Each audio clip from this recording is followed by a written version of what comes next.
Hey, everybody. Oh, wait, it's still starting. It hasn't started yet.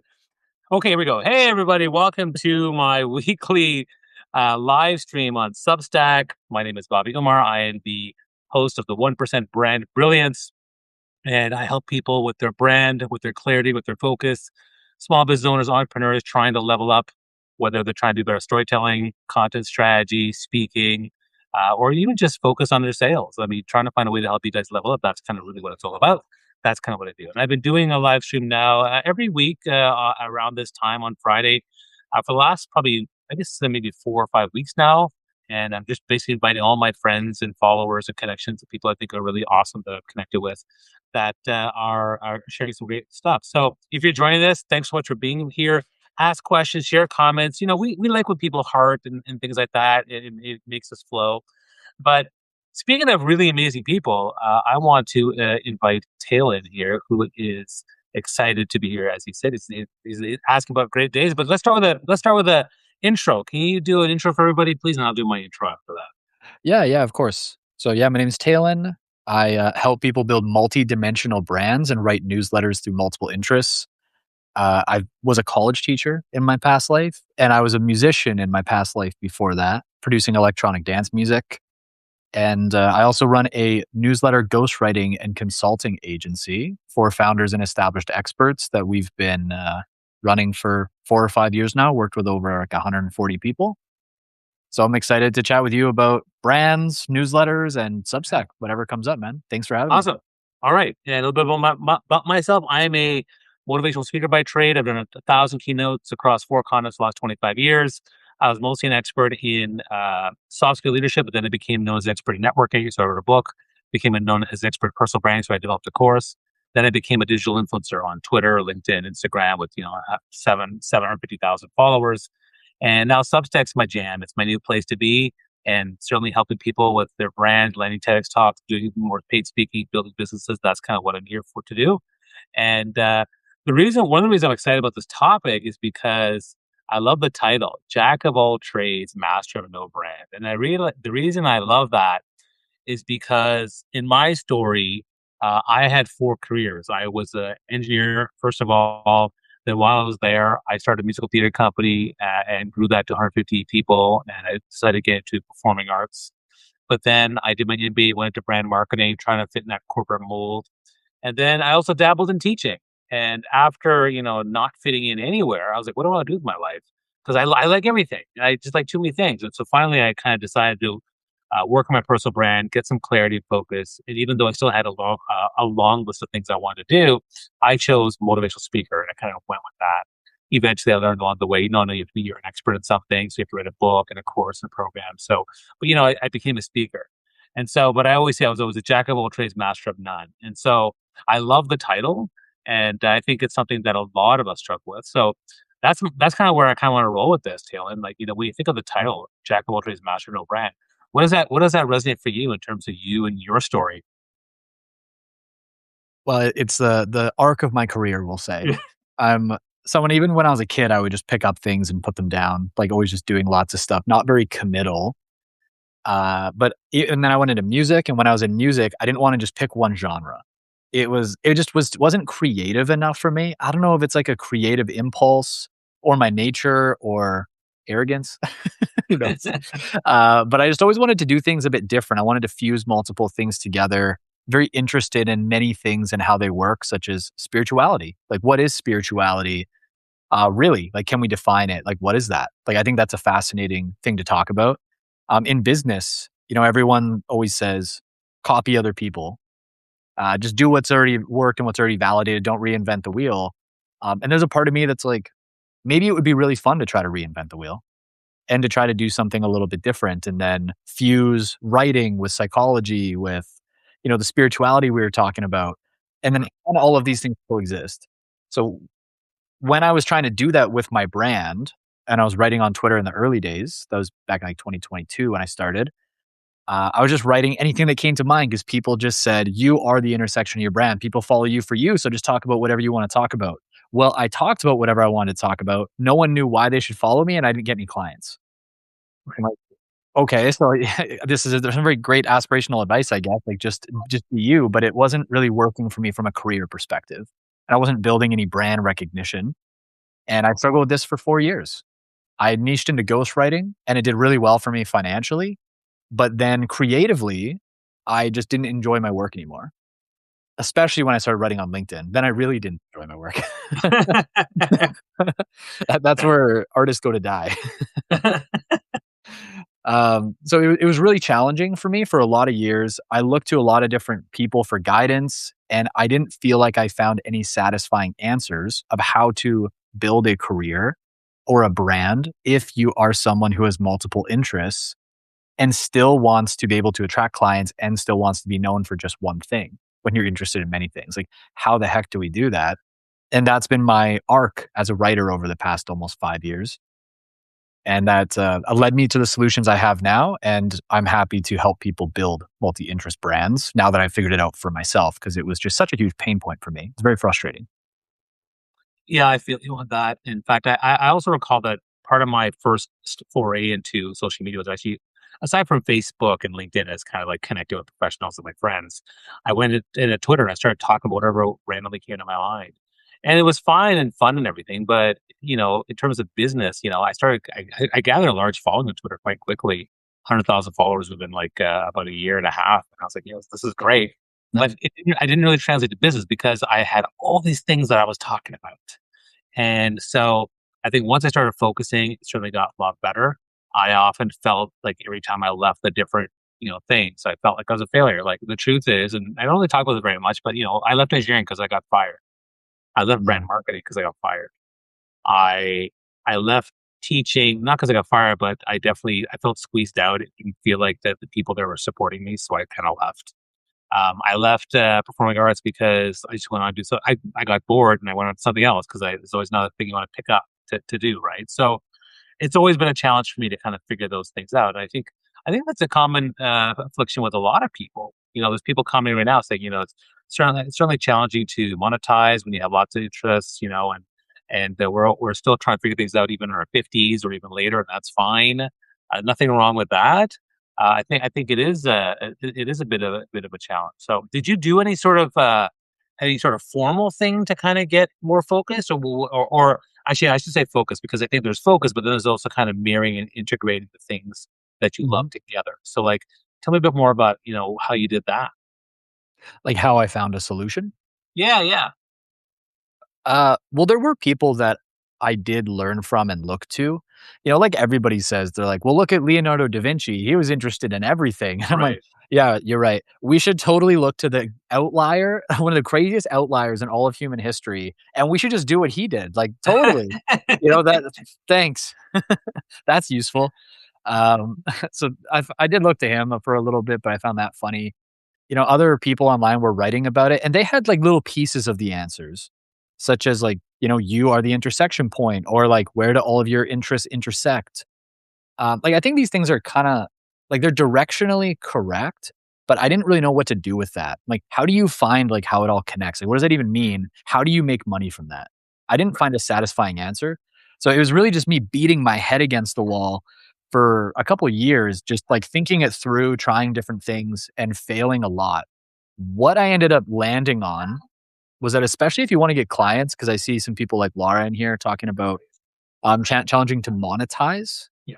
with like when you cover a few different realms, is the way I think about it is you want to be known for one thing that is monetizable, but that one thing should be an umbrella of many things. But it cannot be so wide that it means nothing. That's where we Right. go wrong. Right. So, for example, like I changed my bio to be building multi-dimensional brands and writing newsletters through multiple interests. So I'm an educator, so it's a little meta, but I'm like I just naturally my whole brand is like I will help you write about multiple things. And that encapsulates me to write about multiple things to have proof that I can show you how to do it. So it encapsulates everything I'm into. An example of a failure mode is when you're like, I help you live a more meaningful life. It's too broad. It appeals to So literally broad. everyone. So it Right. doesn't work. So you can kind of think of it as like you can niche down into this like really narrow thing, but then you feel suffocated. You can go all the way up to everything, but then you mean nothing. And you want to land somewhere in between. And when it comes to the problem that you're solving, I think of it like, so let's say with writing, like you're solving a problem like how to make more money. That's like a little sub problem of writing. And then as you go bigger, it's like, well, why do you want to make money with writing? It's like, well, you want to grow a business. And then to grow a business, you have all these sub problems inside of it. You have writing to monetize, you have sales, you have brand. So there's all these like sub problems that are nested in a bigger problem circle. If you're multi interest, you are meant to work on problems that are bigger and have a cluster of other small problems inside of it. And that's what people mean by like find the intersection point. What is the problem that you solve that unifies all the other things that you're interested in and that are important that is monetizable? I think this is why most multi passionate people are in arts, actually. Arts naturally, it's like you want to bring a story to life. Do you know how to write? Do you know how to tell stories? Do you know how to draw? Do you know like human nature and psychology? Like you just start unifying all that together when you're in art. In business, it's harder because it's just like directly tied to revenue and like a revenue based outcome. But can you find a revenue based outcome that is a problem big enough that it requires all of you? I mean, there's so much what you said that I'd like to unpack because I resonate with a lot of it. I mean, one of the things I said before was that, I did engineering, but then I also had my artistic creative side, which was in improv comedy and musical theater and things like that. And I couldn't find the marriage between the two, and I found that very difficult. I did eventually find it by speaking, because by speaking, I was still able to talk about technical issues, but also be able to do it in a performative manner. I think that worked really well for me. The other thing it talked about is intersectionality, which I love because the first time I heard about intersectionality, it made me think about the different facets of me and how they all connected. And I remember Mhm, working with some guy, some coach who he was really into, I used to be a guy that would always make lists, right? But then he showed me how to create bubble maps. mhm, And that was actually, I loved it. The visual, I'm a very visual person. So seeing the visual of how the different parts of my life connected with each other, the bubbles, I thought that was a great visual to really understand a bit about kind of who I was. And from that, I was then able to see, okay, what's the bigger bubbles? What's the bigger bubble? And then finally, like to your point about finding something that's not too broad and it doesn't have to be super narrow. I was big on that triangle. And so what I called it, my initial one that I had mhm, was the power of connection. That's my expertise. And how does that manifest itself? Well, there's connection with the self, which is personal brand for clarity, focus, and direction. Then there's authentic networking, which is connecting with others. And then there's digital influence, which is connection with the world. And so I was teaching people that. That's what I used to do. That was the kind of the main thing. Now, connection is still a big part of what I do. And so now I talk about it in the form of storytelling and speaking and things like that. And I like the idea you said there's multiple facets within the big bulk because like my role in Substack really is to focus on small business owners and entrepreneurial people. And mhm, in that facet of hitting a ceiling and feeling lonely and not knowing how to grow your business, there are multiple things in there. Like, there's the branding piece, there's the sales piece, there's the marketing piece, there's the blogging piece, there's mhm, the systems and technology and AI piece that people are all struggling with. And so I help the members of my community because here on Substack, tier one is free. Tier two, you get more support from me. Tier three is my membership community called TLB Club. And so mhm, you join me for the weekly calls. And every time someone comes in, I say, what's the challenge? How are you monetized? Because the biggest thing that people say when they monetize, especially if you're a multi hyphenate type person, like I do content. That is not how you get clients. I mean, that's something you can do and should do, but mhm. what is your actual funnel, are doing? So I think that's important for everyone to understand. Now, I want to say thanks to everybody here, Laura and everybody else who are commenting. Ask your questions, share your comments. If you like this conversation, we'd love to have you share more comments as well. Make sure you follow Talon and me on what we're doing on Substack. And I'm actually at Royals too, but I'm now trying to push a lot of energy into Substack. And actually, uh, there's different ways of explaining like the multi-passionate jack of all trades, multi-hyphenate. I mean, I know you have a certain way of saying it. Um, like well, for you, like um, I guess my question then becomes like, um, if you have so many different pieces, how do you say no to pieces maybe don't necessarily fit or should fit? A great question. So I think of it as a funnel, actually. So we'll continue on from your analogy of it being like a Yeah, funnel. sure. There's Yeah, sales at yeah. the bottom. So it's kind of like an upside down triangle, but I think the traditional funnel doesn't go far enough. It's like traditional marketing would be like, okay, you help small business owners make more money through cold email, an example. So you talk about cold email, you talk about small business owners, and that's the only thing you talk about. The problem I think with this in the modern era is that there's so much competition in the individual narrow lanes that you're competing with the most successful people that have like a really large digital footprint and are just capturing most of the demand. Like somebody types in, in Google or AI, like who do I go to for cold email? And it just gives you like the top 5 people. So you're being so narrow and you're being direct, and people would know if they want to work with you if they seen the content, but they just don't even see it.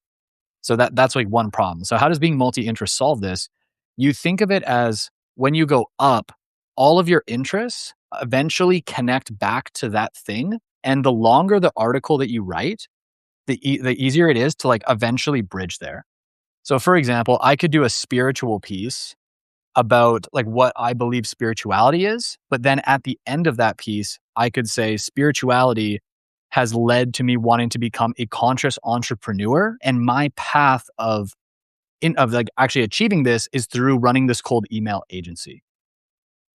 Right? So now it's like it Right. actually bridges. It's not like spirituality is completely unrelated to everything that I do. It can eventually bridge. So the more creative you are to start from the top and take any topic and work down to where you want and introduce people to it, you can essentially create your own customers infinitely. And then you don't have to compete with the big dogs because you're doing demand creation instead of demand capture. And, you've done a really good job on Substack. I'm, curious to know a bit more about your journey here. Like, how have you been able to, I guess, take all those interests and create that more focused, upside down triangle brand and kind of build on Substack? What's been your kind of strategy here? Well, I haven't always done it successfully. Yeah, yeah. Like, since I've been on Substack, there's a lot of times that I have been too niche and I've just talked about writing or talked about my other interests, and they weren't related to really what people had known before. I'm still not perfect at this, but the specific strategy that I use is once a week, I try to publish something that's more direct about writing, brand building, being multi interest. And this is starting this coming week, actually. So you get the new strategy. Okay.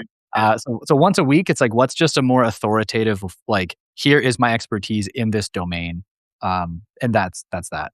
The other post per week that I like to do can be about anything as broad as I want, as long as it connects back to my mission of helping multi interest people actually be able to monetize their interests and live a stable career from that. So I talk about overthinking, and if you're multi-interest, you probably do overthink like, how does all this stuff connect? And it eventually goes back to at the bottom, like it should lead to being multi-interest in some degree or some way. It should connect back to that mission or that cause. So I Yeah. think, oh, Yeah. sorry. Go on. No, go ahead, go ahead, go ahead. So I just think of it as I can talk about whatever I want as long as I end at the place of here's the mission, or like here's what I do and here's how it connects to that thing in some way. Love that. And it fired up a thought in me, which is a question I get a lot from people, which is, like, how do I, I have so many different interests. Should I create 3 accounts for the things that I want to talk about? And my take on this, like back in the days of Twitter, because at Twitter, at a certain point, I had 500,000 followers. And it's like, and I talked about politics, I talked about business, I talked about parenting, right? And I was like, man, the idea of having multiple accounts on Twitter or Instagram or LinkedIn just sounds exhausting. And I was like, look, isn't it better just to have one account and you decide what you want to talk about? Like on LinkedIn, I talk more professional stuff. And on Substack, I talk more small business stuff. And on Twitter, I talk about politics or whatever the hell I want, and Facebook, I usually talk about parenting stuff and show pictures of my kids. So, like I mix it up wherever I go. But I also like to just have a little bit of freedom. But it's always me. It's always me, the one brand of Bobby that's the main vessel. And what are your thoughts on that? This idea of multiple account things like that. I don't think most people need to do it. Like, look, if you're a Netflix, Netflix has like Netflix anime, Netflix sports or whatever. Like they're so huge and so universal. It makes sense for them to segment and be very direct with those people. Right. For most creators, it would be way too exhausting to build multiple accounts to do like all the work involved to really do it well. It's just not worth the trade off. What I will say is if you wanna talk about multiple interests on, like, short form platforms or in notes, it comes down to thinking of your short form content as your worldview. Your worldview can encompass many things, Yeah. and it should be written from what I call a stance. So every person kinda has this. Like, if you look at someone like Dan Koh, he has more of like a builder stance. Everything is like, build your life, like, you need to build this project.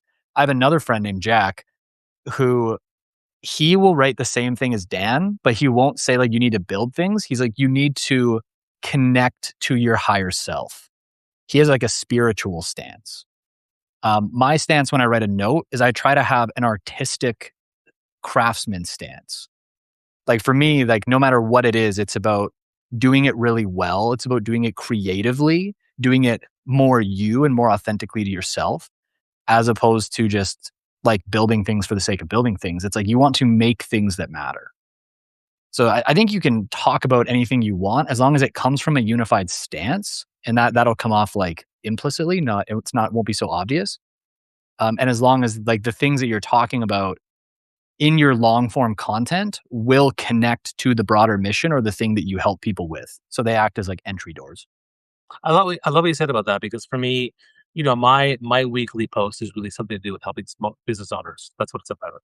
But yeah, the notes, when I do the notes, I'm talking about that plus, yeah, my worldview and things that are important to me. So that certainly goes a long way. So when I do that, I mix it up. And I do want to comment on Laura's comment about, yeah, you can take what you did on Instagram and then post the lessons about selling on LinkedIn.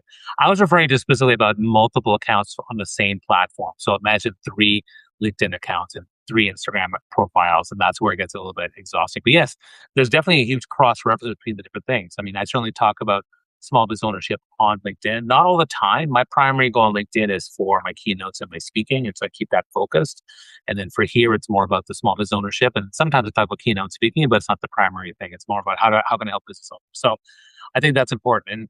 And going back to the topic of again, we're talking about having multiple interests or being multifaceted and trying and struggling with trying to find the right balance or focus between the things you're trying to do as a business owner or entrepreneur.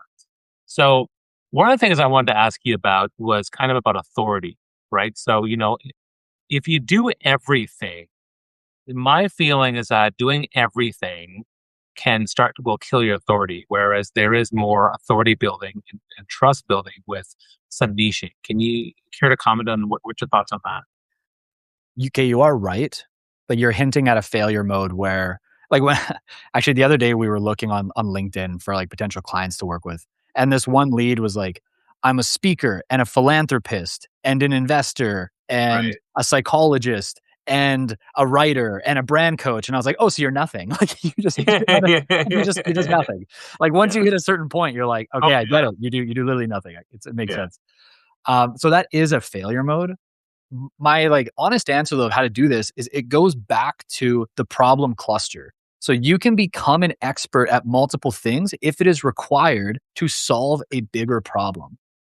Like that's why I think art is a really good example of this. When people look at Da Vinci, the classic beaten to death example of a multi-interest person, they're like he just knew like everything. It was crazy. He was just interested in everything. It's like he was interested in one thing, in my opinion, and it was accurately understanding and representing the world. That one problem required him to know science, understand biology, light, how to paint, and that one problem like encapsulated everything. So you can be an expert in multiple things. You can actually arrive there by accident if the problems you're trying to solve require you to learn those things in order to like solve one problem.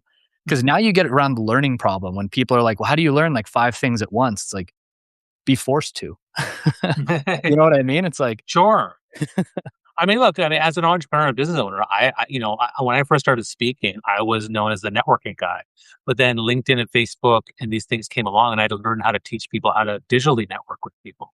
So I had to learn along the way. Now, as owner, I'm teaching people how to leverage AI and technology as part of their systems for building their business because it's here to stay. How can we manage this best? And so, you do have to constantly be learning all the time. I think mhm, that's really, really important. And I wanna address your hot take, Tailwind. My hot take is you should be on one short form platform, one long form platform until you're making 300K per year. That's interesting. Although technically, isn't Substack has both? Isn't the articles long form and the notes short form? So you technically could do it here versus like long form on LinkedIn and short form on Threads or Twitter. Yeah, Substack's kind of the first platform to do that though, so it acts as both. It And is. and I'll give the I love it for it. Steelman. Yeah, oh, it's great. You get the time under attention and the, discovery as well. The argument against mine that I think is quite valid is if you're only on one platform, it's just too risky because your whole business could be taken away from you if the platform bans you, you get Yep. suspended, or if it changes. Yep. Like, I think that's really valid. My argument is more for it is so hard to succeed on individual social platforms nowadays, and it takes so much work, so much community building, to be like in the top maybe 5% of that particular platform. That if you're like, I'm going to do Instagram, I'm going to do LinkedIn, I'm going to do a Substack. I'm like, you're just not even in the market of competition for most people. Some people can, like Dan Yeah. Koh's always done omni-channel. He's done really well.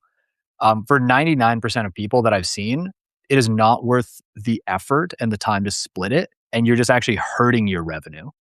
Like just get so effing good at like one short form and one long form that you're just cleaning up. And then when you're like, I can't post anymore. I have all this extra time. I'm not sure what to do. To me, that's the sign to go omni-channel, or you have the capital to hire someone else to do the omni-channel repurposing for you. Well, one of the things I've learned in my days of social media is that you even if you're on multiple platforms, the cross pollination doesn't work very well. So when I built on Twitter and I had half a million followers, oh my gosh, I had half a million followers on Twitter. This is going to convert to tons of people on my email list or on LinkedIn. That's not really how it works. You get like less than 5% of people who are going to maybe do that.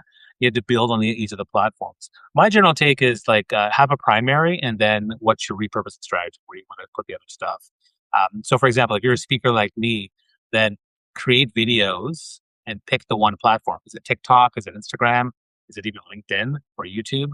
Either way, pick that one place, pick that primary, and then repurpose on the other platforms. Because the big advantage of having the repurpose elsewhere is that you start to attract diverse audiences that didn't actually find you on that other platform. That's a great way to do. But again, to your point, you want to build the revenue on the one primary. That's where you build the expertise and become awesome at it. I'm actually in the process now of switching from LinkedIn to actually Substack. This is kind of where I'm starting to spend more time. I mean, I was doing live streams on LinkedIn. I don't do them anymore there. I'm doing them here. And so for me, I'm kind of switching over. And of course, I'm also guilty of squirrel. And I will tell you right now, like, I'm totally doing so much. I did a live stream last week with Claudia Faith. We talked about AI, and I've been so immersed in Claude Code the last 2 months. And the Mhm. stuff that I've done in the last 2 months is absolutely unbelievably transformative. I can't believe it, Yeah. what I've been able to do. But it's distracting the hell out of me because just 2 days ago, it's like, oh, Bobby, start a podcast. Podcast, what? Ah, Spotify, yeah. Yeah. And so I got to stop doing that. And yes, I agree. Like, focus on that main platform. I think in general, like if you have a funnel, the focus on that one funnel. Like, so for example, my main thing I do in coaching is I teach people at TEDx how to land a TEDx talk. Now I don't talk about that much on Substack. I don't talk about that much on LinkedIn. It's a Facebook, Instagram ad campaign that leads to a landing page, that leads to a funnel with a call with me, and then you get in my platform. And that's it. And my coaches said, build that optimize that platform, optimize the sale call, optimize the product. That's all you do. And that focus on that one thing has been amazing for me. Whereas here, Substack is just business owners, and LinkedIn is about keynotes and workshops and training. So I've been able to, get my, take those three bubbles and keep them Yeah. focused in the little bubble spots that I want to do. Nice. Hell yeah. We have a lot of people are asking questions here, so looks like it is exhausting for content creators. Thanks, annotated memory. I totally get that. Uh, uh, can you share about maintaining your funnel of clients if you don't have authority on LinkedIn? Is it now based on your brand and your networking? Um, well, I think I can take that on for the most part. So, uh, I mean, look, my funnel for networking on LinkedIn is specifically around the one thing, which is keynotes and training and speaking and things like that. You can build authority.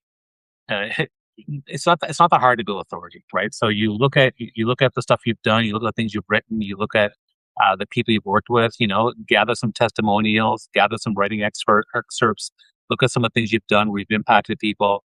You can start to create a brand for yourself on LinkedIn or other platforms. I mean, Substack, LinkedIn, whatever. But you said LinkedIn. You're the big thing on LinkedIn really is, what's the first thing I see? I see your face, I see your banner, and I see your headline. Is that enough for me to get garner interest? The biggest problem that people do on LinkedIn is they just say, I'm the vice president of marketing for such and such company. That tells me nothing. If you can tell me what problems you solve and for who specifically, and you can do that on the banner, and you have a very smiling face, and you have a little bit of credit in your headline, okay, might want to work with you, right? So I think, Mhm. but the funnel clients was taking time. I was spending about 15, 20 hours a week on LinkedIn when I was using my funnel for getting TEDx clients. I've now moved that to Instagram and Facebook ads, but that's kind of, I mean, and the same funnel of clients is the same on any platform. If you're trying to build on here, like for me, I'm trying to work with some business owners. So for me, it's about putting content out there, putting notes out there, having conversation with the DMs, building trust, inviting them to come to join me for this live stream or whatever it might be, collaborate with other amazing people like Taylin. And that to me is how I'm starting to build a funnel where ultimately there's got to be a conversation. There's got to be a place where they can land eventually on a call with you, and then that's where the magic can happen. But maybe do you have any thoughts on her question about the maintaining funnel of clients, whether it's LinkedIn or somewhere else or here? Um, I'm not 100% sure of what her, like, question is pointing at, if there's, like, a specific thing about the funnel.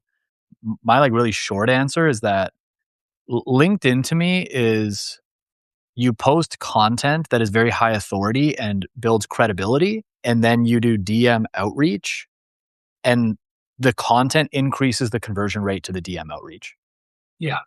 and then Well, that'll get you the initial money. yeah. So she said, is it based on your brand and your networking? Well, it's kind of both, right? So your brand. So here's the thing: like people see your content, then they check out your profile. Uh, if you message someone, they check out your profile and they check out your content, right? So they kind of work in tandem, right? So you have to, but ultimately, whether you're building a funnel of clients on LinkedIn or Substack or Twitter or Instagram, which I've done, ultimately, it's about the messaging. You have to talk to people. You gotta talk to people. And if you're talking to people, then it starts to build trust and eventually it might lead to a call, right? So you're talking to them, and then while you're talking to them, you're networking, they may see your profile, they may see your content, and that content builds trust. The profile might builds, brand awareness, but ultimately you have to talk to people. I think that's the main thing for the most part. Yeah, I agree. Okay. I put a little bit of thoughts in there to add to what you were saying, but Okay, good, good, I really love it. awesome. So awesome. And again, if anyone else has any other questions, we love hearing about these things. Um, Laura says, I guess I'm asking other ways to build demand outside of platforms that lend themselves to doing that easier, like LinkedIn. So you said you're doing keynotes and the partnerships ads. Um, yeah, I mean, look, there are many ways to build organically, and there's many ways to build, with paid ads and things like that. So, I mean, look, whether if you can afford those things, that's great. But if you can't, then we have to think about organic traffic. But ultimately, going back to the topic of what we're talking about today, is that how do we present our multiple interests in a way that is balanced enough that can lead to proper clients and things like that. So that's kind of what yeah, I think Taylor's saying it right. Everything works when you focus on just one thing for long enough. Yeah. Yeah, yeah, like, to just really quick, I'll share some thoughts on Laura's Yeah, question, please. pull it back. Like, I think of it as, if you like, as you said, if you have money, you can just go right to paid ads and, like, cold email and stuff like that, but the traffic will be colder, so you're gonna have a longer sales process. So then it's like, okay, how do I build the credibility and the trust with people when everyone's coming in so cold and doesn't know who I am or have a relationship with me? So content, if you don't have money for ads, you can just start there and get people for free in exchange for time. But you can also use content as a way to build those relationships so that the cold traffic that comes in is a lot warmer. So I actually really love your system, Bobby, if I'm understanding it correctly, is like crush content and then use ads to scale once you have the money from like crushing content and lead generation from organic.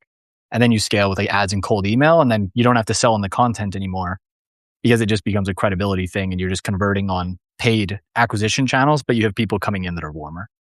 To me, that's like the whole online business model in a nutshell.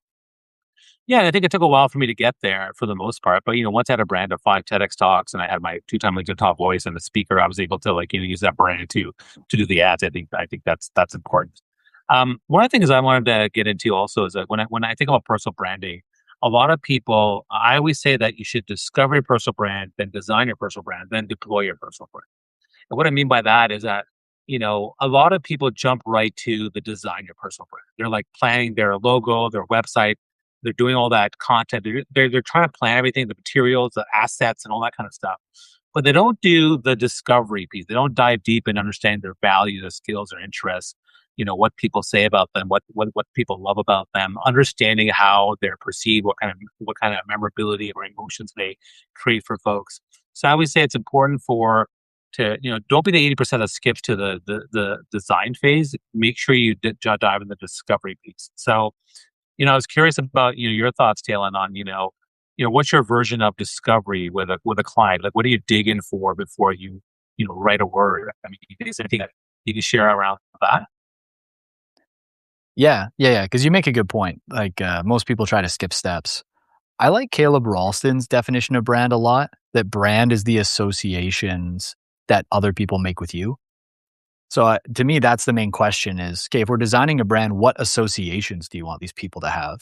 A few that come to mind are what what is your origin story? Like, Mm, that's an association. Like, for me, I used to be a college teacher.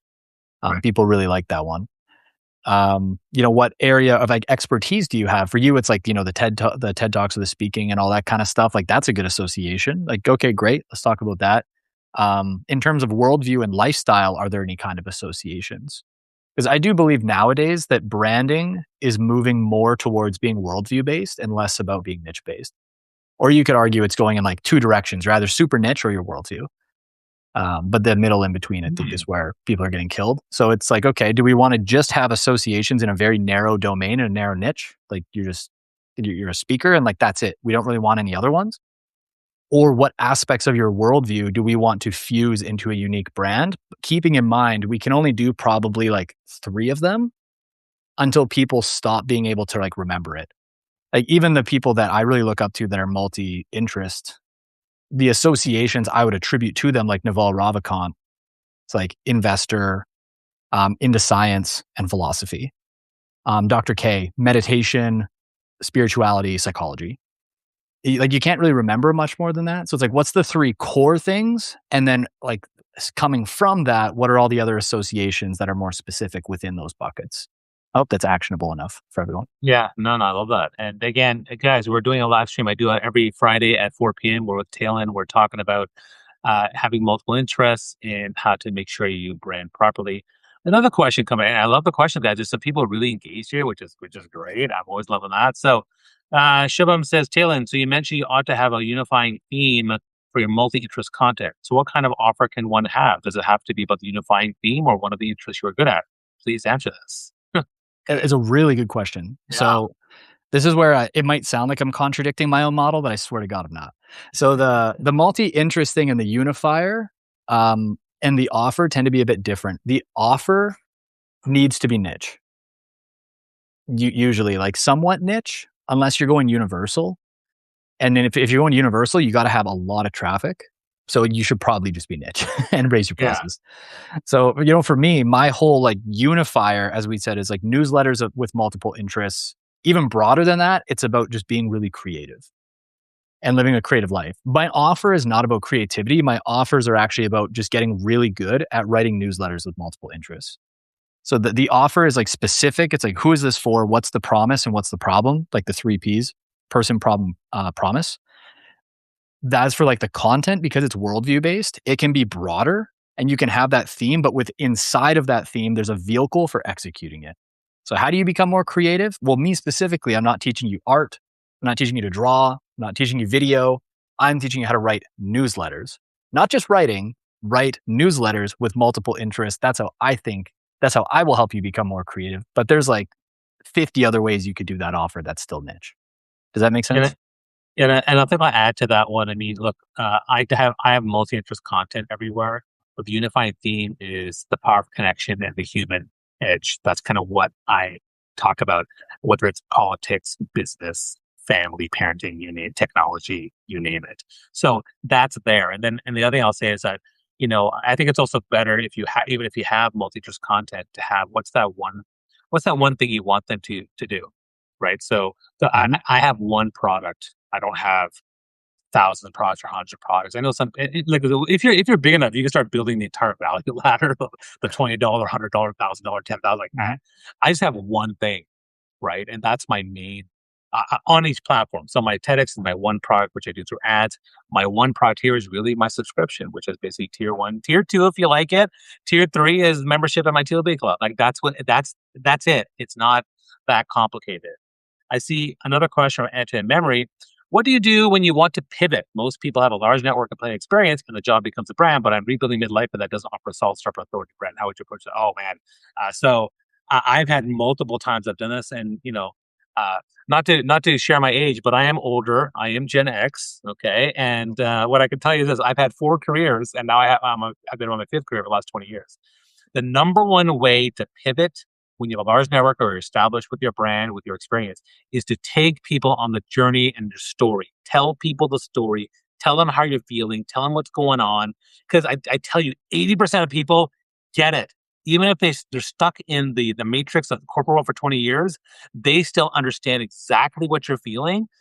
Share that story, take them on the journey. And when the time comes for you to make that big announcement that, oh my God, I've launched a website or I've launched a YouTube channel or I've launched a Substack, whatever, they already know that you're doing it because you've been talking about it all the way along and you've taken them on that journey. To me, if you do that, that is the best way to pivot with storytelling content about exactly how you're feeling and take them on the journey. That would be my take. I like it. Teal, any extra thoughts on this or Like, I have thoughts, but I'm trying to think if they're actionable enough to share. okay. The only thing that comes to mind that might be additive to what you said is, I think that there's always a unifier towards your next step. At least there has been for me, so maybe I'm projecting. Like, I was in music, and then I went into being a music educator instead of just being in music because I hated being broke. So then I went from being an educator in the traditional school system to being a writer, and then I was teaching people writing. So it's always been creativity and education in some facet. Like those themes have always existed. They just have different manifestations. So I don't know if that would be true for the person here asking the question, but for me, it's like, what's the next manifestation of this thing that I've been doing my whole life? So this is a completely random question off topic. Tell me more about your music. Like are you playing? Are you singing? Are you performing? What are you doing these days with music? Mainly just listening. Like, Yeah. I produced music for like 10, 12, 13 years. Okay. So it was a really good stint. Like, I was a ghostwriter of music for other people before I was a Okay. ghostwriter of Wow. words at a record Okay. label. So that was my first like career out of college. And then I taught music production to kids for like 7 years. And after that, I just kind of was like, I'm just done for now. Like, I'm cooked on the music. It's time to do other things. But more recently, I've been wanting to pick up guitar, learn some instruments, and bring it back in more of a hobby esque way. I'm Yeah. feeling the calling now that I've been away from it for so long, like 4 years. But I haven't brought it back into my life yet. Still got a little too much other priorities. Well, so I'll tell you a little bit about my musical journey, which is I was a musical theater guy before I had Okay. kids, and then I did my first musical this year, my first one in 18 years, and the bug is back. I am so into Mm. performing. It's amazing. And this summer, my kids are actually taking up. They play piano and violin, but they said, "Hey, we want to learn cello." I'm like, "Great!" So I'm taking cello lessons. So the I'm very excited about bringing more music back into my life because I had not performed in 18 years. I just kind of took a break with kids and I wasn't doing stuff. So uh, I love the fact that you have this music education background as well, which is kind of cool. I want to address something that Omix Intel said. Bobby, Omix identifies what changed, what matters, and what to do next. Who do you think needs this most? Thanks. Um, Here's what I would say to that. I think everyone could use that, and no one could use that because I don't know what exactly you're doing and who it's for specifically, right? So I think that's an example of what we talked about earlier. It's broad. What changed about what? About my workplace, about my marriage, about my health. what matters? Do you talking about people in our lives, the dogs in our lives? Like, what exactly do you mean? So I'm curious about what you mean by that because for me it seems a bit too broad and it's hard for me to address what that is. Any thoughts on that one, Palin? No, I wasn't quite sure what he meant by it as Yeah, well. yes. So just I'd clarify be that for us. shooting in the dark. Okay, that's fine. That's fine. Um, and then let's see, Shubham saying, so follow-up question. So if my pillars are awakening, business building, and selling my niche, and my niche interest is I have to put in bringing in organic traffic to my website. I've experience with it, and I'm doing it to build this great brand. Is this a good way to approach this? And yeah, so Talon's saying, yeah, he's thinking about it well. Okay, I think so, yeah. Like, the way I'm internalizing it is your awakening, I'm assuming, is more like spirituality, business yeah, building. You're basically saying conscious entrepreneurship, yeah. and you're helping people specifically, get more organic traffic to their offers who are conscious entrepreneurs. Like, those things are that seems like a fair unification to me. Okay, awesome. So as we finish up the last little bit of this, I kind of want to do a little bit more. If you guys have questions, you totally can. But since I have Tealing, I want to ask him kind of just random questions. So like, here's a random question: when you're writing, okay, how do you? I mean, I find writing a chore, and you seem to love writing. So tell me a bit more about how do you find the fire and love for writing? Because sometimes I find it a little bit cumbersome. I actually find writing to be kind of a chore as well, Okay. but I enjoy understanding things. Okay. To me, that's where the joy comes from. It's me sitting there with something like, okay, like, I have an overthinking problem. How would I solve it, and how would I communicate it in a way that I believe adds to the pre-existing knowledge and, like, forwards it while bringing people into the funnel, like a body of work, almost like maybe this is the more artistic side of me, but it's like understanding things and metabolizing my experience outside of myself. Like, when I'm writing, which is hard to sit down and write a lot of times, I'm just like, "Oh, fuck, I'm gonna do that again." Like, that's the hardest part. Once I'm in it, I'm, like, thinking about the intro, like, "Okay, I gotta talk about overthinking, so I need to relate to the symptoms of what other people are feeling." Like, "Okay, what have I felt?" And then I'm, like, digging internally, like, what is it that I felt? Like, what is it that I think would resonate with other people? How could I say it as an expression of myself, but still have it be received well? And to me, that is actually quite fun. So that's the more like feeling based process. And then the intellectual process on top is, am I making it useful? Is it quantifiable? Is it a model that is easily understood and hard to break? That like thinking process of it, like a thinking and feeling in tandem, to me, that process is fun.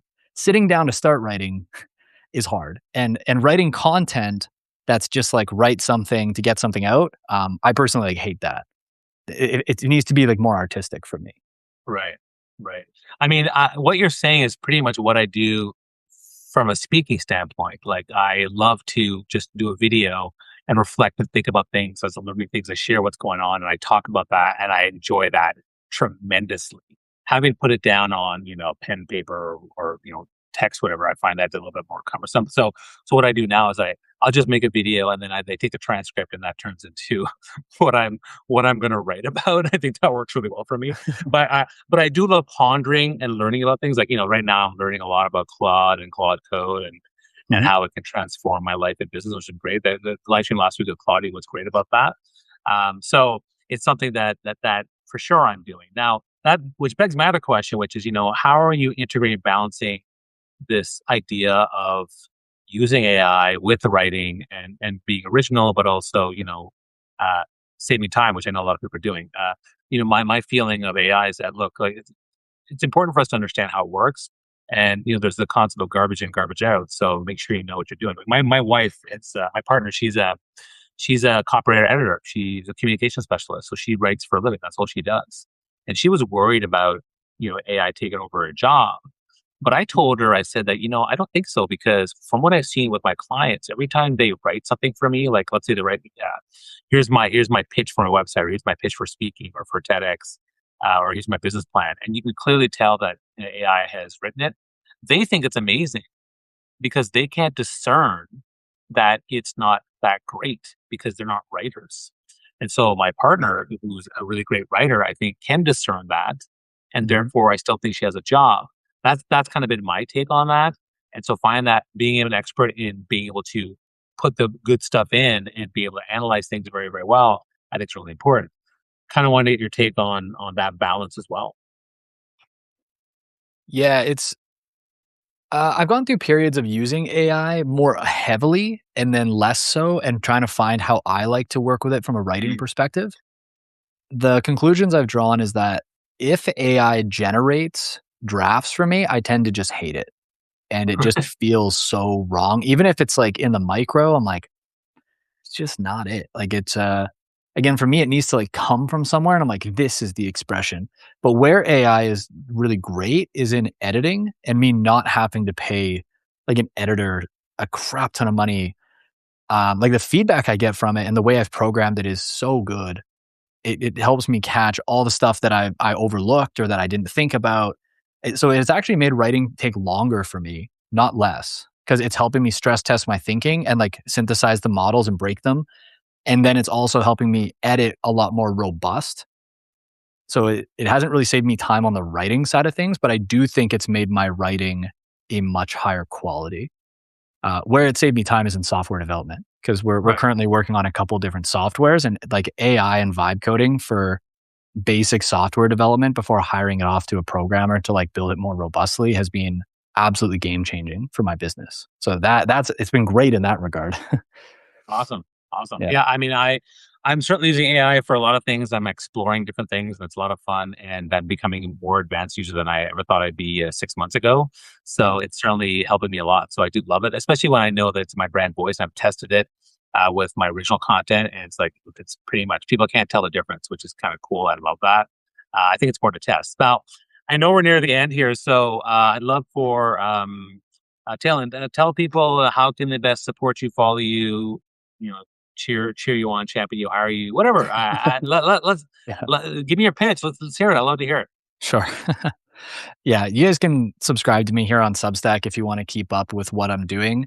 In terms of like who I work with, we are a boutique agency, so we're not the most affordable agency out there, but we do help people, build very robust writing systems, get their next like few thousand subscribers, and create predictable revenue from their newsletters, even if they have multiple interests.